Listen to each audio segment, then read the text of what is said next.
My name is Dan Dillingham. This is my informative symposium speech.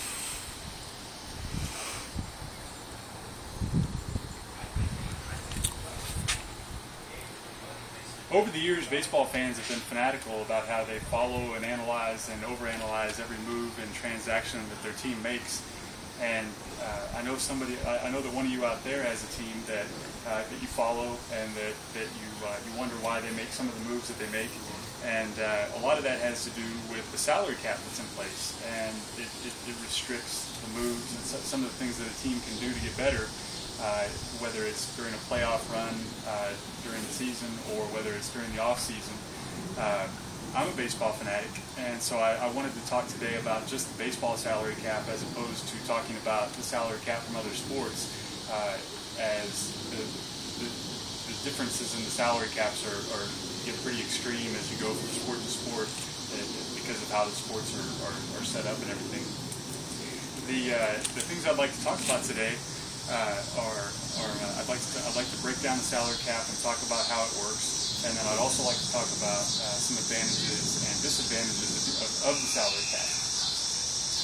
Baseball uses what's known as a soft cap, which uses specifically a luxury tax to penalize teams that go over the salary cap and that spend too much on players in one given year. According to Wikipedia.com, if a team breaks the salary cap for the first time in a 5-year period, they have to pay 22.5% of the amount that they went over as a luxury tax back to the league. If they commit a second violation in that same time period, then they have to pay a 30% luxury tax. And 3 or more violations in that same 5-year time period results in a 40% luxury tax. As of 2011, the cap limit for Major League Baseball was $178 million per team. And as of 2009, only 4 teams had ever actually been penalized using the luxury tax system that started in 1995. They are the Red Sox, the Angels, the Tigers, and then of course the Yankees, who have been penalized 6 times. Some of the advantages of the luxury tax, and most of the advantages of the luxury tax are supported by the owners only. That's about the only group that actually supports a salary cap. The advantages are that, according to the owners, that it lowers costs associated with attending games for fans, and that it leads to a better competitive parity on the field.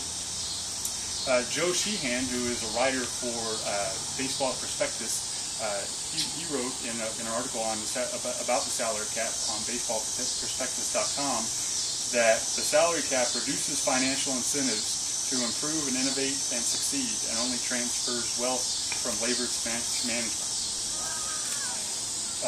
There are a lot of disadvantages to the salary cap.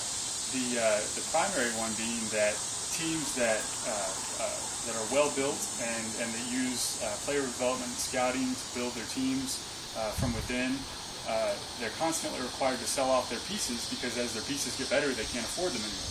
So now they have to sell them to other teams, and it creates a tougher chance for teams that are in small markets or that don't have the same revenues as the larger market teams. The other disadvantage of a luxury tax, or of a salary cap, is that it actually doesn't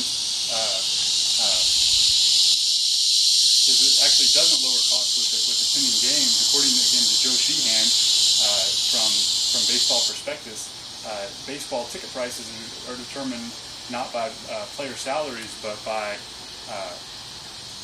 the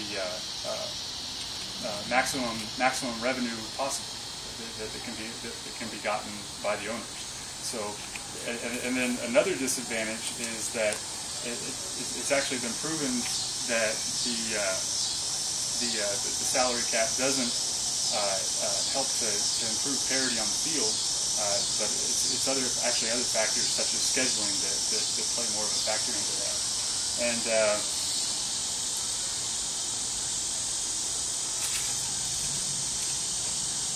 And then we can look at three examples of that are the Orioles and the Mets and actually the Rangers of the early 2000s, who all had exorbitant salary bases and yet couldn't put a winning team on the field.